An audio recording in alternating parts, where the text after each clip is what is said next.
नमस्कार साथियों, मेरा नाम है अभिनव सुधांशु पांडे और आप सभी का स्वागत है हमारे इस चैनल फोटोन में। तो हम बात कर रहे हैं कंसेप्ट बिल्डिंग की। इसके अलावा एक सीरीज चल रही है प्रीवियस ईयर क्वेश्चंस वाली, जहां पर छत्तीसगढ़ माध्यम के सारे प्रश्नों को हम एक एक करके पढ़ रहे हैं, देखते जा रहे हैं। लेकिन हमारी वीडियो का ये वाला पोर्शन जो है वो है कैसे हम नए कंसेप्ट सीखें, कैसे प्रैक्टिस करें। छठवां वीडियो है, बहुत सारे प्रश्न हैं और चीजें डिस्कस करते जाना है। अगर आप PYQ पढ़ना चाहते हैं तो नीचे डिस्क्रिप्शन में लिंक मिल जाएगी और यहाँ तो हम चीजें सीख ही रहे हैं। तो कुल मिला के आप लगभग 250-300 ऐसे क्वेश्चन देखने वाले हैं, सिर्फ औसत के, कि आपसे किसी भी प्रकार का प्रश्न कभी भी किसी हालत में छूटने वाला नहीं है। तो चलिए आगे बढ़ेंगे। और हमारा ये पहला प्रश्न क्या बोलता है, ए तथा बी की औसत आयु कितनी है? 14,000 है। मतलब ए प्लस बी अगर मैं निकालूं तो 14 दूने 28,000 रुपए हो जाते हैं। ठीक है, इसी प्रकार से बी तथा सी की औसत आयु कितनी है? 15,600। तो बी प्लस सी करने से मुझे 15 दूने 30, 30 और 31,200 रुपए, 31,200 रुपए ये जो है इनकी क्या सैलरी का सम है। इनकी सैलरी को जोड़ने से इतना पैसा मिलता है। ठीक है, ए तथा सी की जो है औसत आयु कितना है, औसत आय कितना है? ए प्लस सी जो है ये हो जाएगा 14 दूनी 28,800। अब बताइए अगला प्रश्न में क्या पूछ रहा है, सी की आय पूछ रहा है। तो यहां ध्यान देने वाली बात क्या है, देखो कि अगर जो है मैं ये काम करूं कि यहां से बी प्लस सी और ए प्लस सी, बी प्लस सी, ए प्लस सी और बी प्लस सी ये दोनों जोड़ दूं तो मुझे मिलेगा ए प्लस बी प्लस 2सी। अब इसमें जो है अगर मैं ये ए प्लस बी घटा दूं, ए प्लस बी घटा दूं तो मुझे मिल जाएगा 2सी और बटा 2 कर देने से फिर मुझे जो है वो मान मिल जाएगा जो मुझे चाहिए, सी की तनख्वाह, सी की आय। तो चलिए करते हैं, फिर यहां हो जाएगा ए प्लस सी कितना है? 28,800। उसके बाद में 31,200, 31,200 और यहां हो जाएगा 28,000। तो आप अगर ध्यान देखेंगे तो ये 28,000, ये 28,000 चल जाएगा और ये 800 और 200 मिलके हो जाएगा 32,000 रुपए कुल मिला के। और 32,000 का बटा 2 करने से मुझे सी का मान मिलेगा। तो ये 32 में से 2 बटा 2 मतलब ये 16,000 रुपए हो जाएगा हमारा उत्तर, जो सी की तनख्वाह है ऑप्शन ए सही हो जाता है। ठीक है, चलिए आगे बढ़ेंगे, अगले प्रश्नों को देखेंगे। यही प्रश्न एक बार इंग्लिश में भी है। आप जिन लोगों ने जो है शिकायत रहती है आपकी कि सर आप इंग्लिश में ही पढ़ाते हो, हिंदी में ही पढ़ाते हो, आप लोगों के लिए जो है मैंने इंग्लिश के स्लाइड्स जो है बनाना बहुत पहले से चालू करके रखा हुआ है। आप एक बार प्रश्न देख लीजिए, फिर जो है हम देखेंगे अगला प्रश्न। यहां से समझते हैं इंग्लिश वाले प्रश्न के सामने बनाएंगे। तो कोई व्यक्ति 5 महीने में 12,000 कमा रहा है, मतलब खर्चा कर रहा है भाई, और अगले 7 महीने में 1300 रुपए जो है खर्चा कर रहे हैं हर महीने, 1200 रुपए और 1300 रुपए। अब वो अगर साल भर में इतना खर्चा करने के बावजूद 2900 रुपए बचा लेता है तो फिर उसकी आय कितनी होगी? ठीक है, तो हम क्या करेंगे, हम देखेंगे कि हम जानते हैं total income is equal to expenditure मतलब खर्च प्लस बचत मतलब सेविंग्स। ये हमारा फॉर्मूला है, छोटा सा प्यारा सा। तो यहां पर जो है टोटल इनकम निकालने के लिए पहले टोटल खर्च निकाल लेते हैं। तो 5 महीने तक तो उसने 1200 रुपए खर्च किए, फिर अगले 7 महीने तक उसने 1300 रुपए खर्च किए। इन सबको जोड़ोगे तो कितना आता है? इन सबको जोड़ने से हमको 15, 5, अच्छा ठीक है चलिए देखते हैं। तो 17 दूनी 34, 17 नहीं 13 कम 13 26 33 39 13 54 5 65 001 आया 2, 7 एकम 7, 2 9,100 और यहाँ आ जाएगा 12 पंचे 60, 6,000 रुपए। ठीक है, तो यहाँ पर हो जाएगा 15,100 रुपए, ये जो है उसका कुल खर्च हो गया। इसके साथ साथ 2900 रुपए उसने बचाया है, तो 2,900 रुपए उसने बचाया। तो 15, 16, 17, 18 कुल मिला के वो साल भर में 18,000 रुपए कमा रहा है। और 18,000 रुपए वो कितने महीने में कमाता है? 12 महीने में। तो उसको 1500 रुपए की आमदनी, 12 15 180 होता है, 15 12 में 180, तो उसको 1500 रुपए हर महीने की आमदनी हो रही है औसत रूप से। ये चीज हम लोगों ने देख ली। आगे देखते हैं। अब हमारा अगला प्रश्न क्या बोलता है कि कुल कर्मचारियों की औसत आय कितनी है? 60 है। तो 60 कुल मिला के औसत आय हो गई भाई। इसके बाद में बोल रहा है कि 12 अधिकारियों की औसत आय कितनी है? 400 है। तो यहाँ 400 रुपए जो है 12 अधिकारियों की औसत आय हुई, और 56 रुपए जो है ये, नहीं 56 नहीं, हाँ 56 है जो है बाकी के कर्मचारियों की औसत आय है। तो अब जो है हम लोग जो है एलिगेशन वाला ये मेथड जानते हैं कि 400 में से 60 गया तो कितना बचा भाई? 400 में से 60 गया तो 340 बचेगा। और इसी तरीके से अगर 56 में से 60 गया तो कितना बचा? 56 में से 60 गया तो 57 58 59 60 मतलब 4। अब 4:340 क्या हम इसको जो है मतलब और सरल कर सकते हैं। चलिए, तो अब क्या बोल रहे हैं कि 4 नहीं है कर्मचारियों की संख्या। देखिए यहाँ पर हम लोगों ने इनकम की औकात ली, मतलब इनकम का जो है नंबर लिया। उसके बाद में यहाँ पर हम लोगों ने एवरेज इनकम लिया, और यहाँ पर जो है नंबर ऑफ एम्प्लॉयज हमको मिला। तो ठीक है, नंबर एम्प्लॉयज जो है क्या बोल रहा है? 12 है। तो 4 ना हो के अगर 12 है तो कितने गुना ज्यादा है? 3 गुना ज्यादा। 4 या 12 एम्प्लॉयज हैं।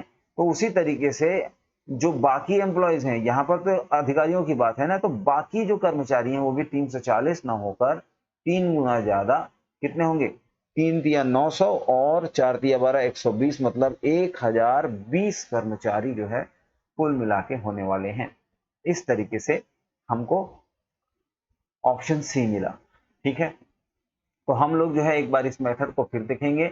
अगर किसी भी दो क्वांटिटीज को मिलाने के बाद में ये जो है उनकी एवरेज क्वांटिटी यहाँ बनती है, तो यहाँ उनका जो है जो नंबर है उसका रेशियो मिलेगा। अब वो कैसे मिलेगा?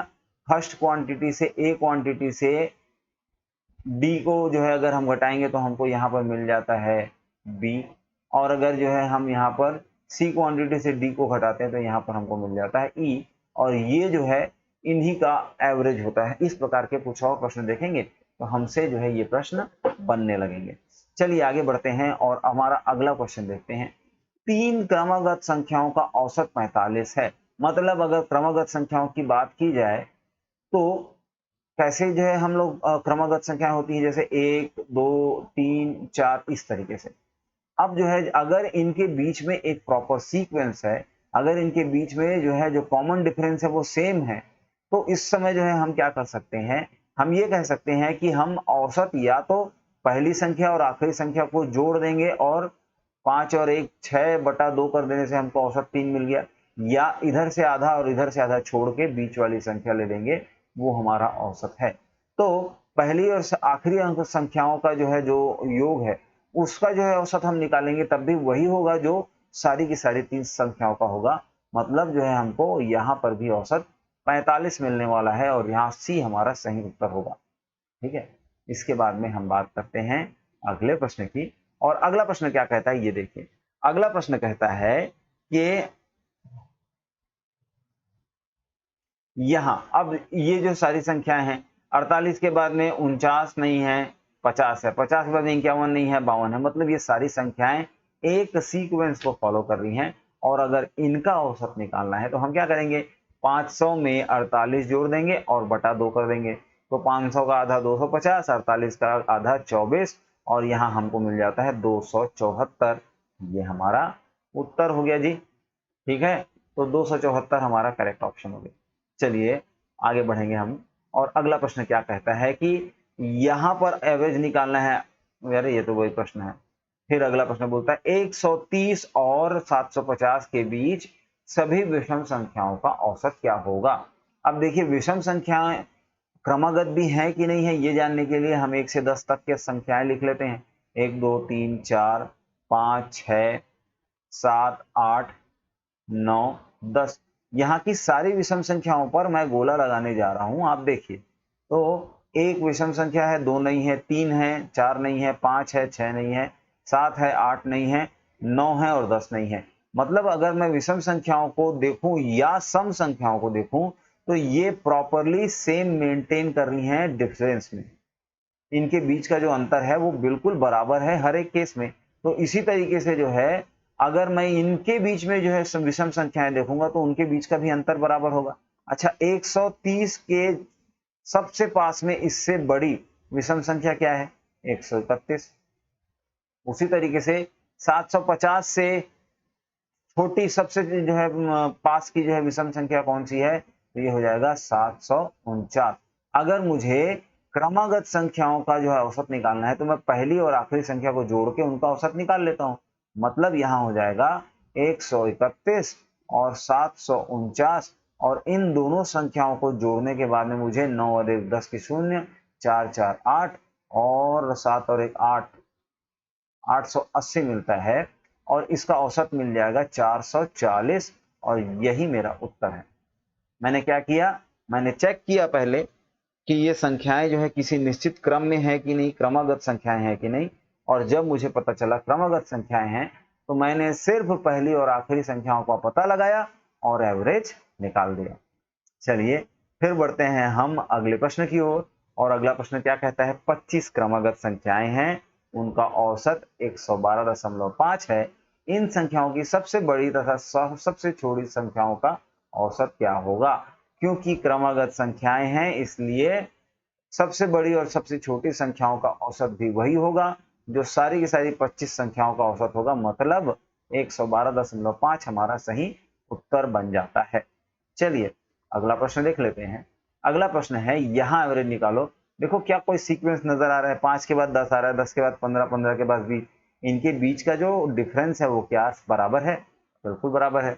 और जब इनके बीच का जो है डिफरेंस बराबर है तो सबसे बड़ी संख्या और सबसे छोटी संख्या मतलब 975 और 5 को मैंने जोड़ा 980 मिला और बटा 2 करने से मुझे एवरेज मिल जाता है जो कि है 450 और धन 40 बराबर 490 और ये मेरा हो गया उत्तर। चीजें आसान हैं। आप जो है अगर पहले वीडियो से अभी तक सारी चीजें फॉलो करते आ रहे हैं तो धीरे धीरे करके आपके कंसेप्ट में एक बुनियादी मजबूती आ जाएगी जिससे जो है आप हर प्रकार के प्रश्नों का उत्तर दे पाएंगे अपनी परीक्षा में। इसके साथ साथ आपको जो है अपने टीचर को भी अप्रिशिएट करना चाहिए। आपको जो है अगर अभी तक आप वीडियो देख रहे हो, 2 ही प्रश्न और बचे हैं, तो एक लाइक अगर आप नहीं कर रहे हो या अपने 4-5 दोस्तों से ये लिंक आप शेयर नहीं करते हो तब तो फिर भाई मेरे लिए ये अच्छी बात नहीं है। So will you please like this video and subscribe to my channel. कर दो भाई। चलो आगे बढ़ लेंगे। आगे बढ़ के देखते हैं कि अगला प्रश्न क्या है। अगला प्रश्न है 1 से 100 के बीच सभी सम संख्याओं का औसत क्या है? तो 1 से जो है 1 के पास में सबसे पहली सम संख्या क्या है? 2 है। उसी तरीके से 100 से बीच बोल रहे हैं मतलब 100 तो हम ले नहीं सकते, तो 100 से छोटी सम संख्या क्या है? 98। दोनों जोड़ो कितना मिलता है? 100। 100 बटा 2 करने से क्या मिलेगा? 50। यही हमारा औसत है। 50 इज द करेक्ट आंसर। ठीक है। उसके बाद में भाई जो चीजें जल्दी हो जाती है आपको नहीं समझ में आती है, आप बोलेंगे कमेंट सेक्शन में बताएंगे, हम उसको दोबारा क्लियरिफाई करेंगे। ठीक है। हम लोगों ने क्या किया?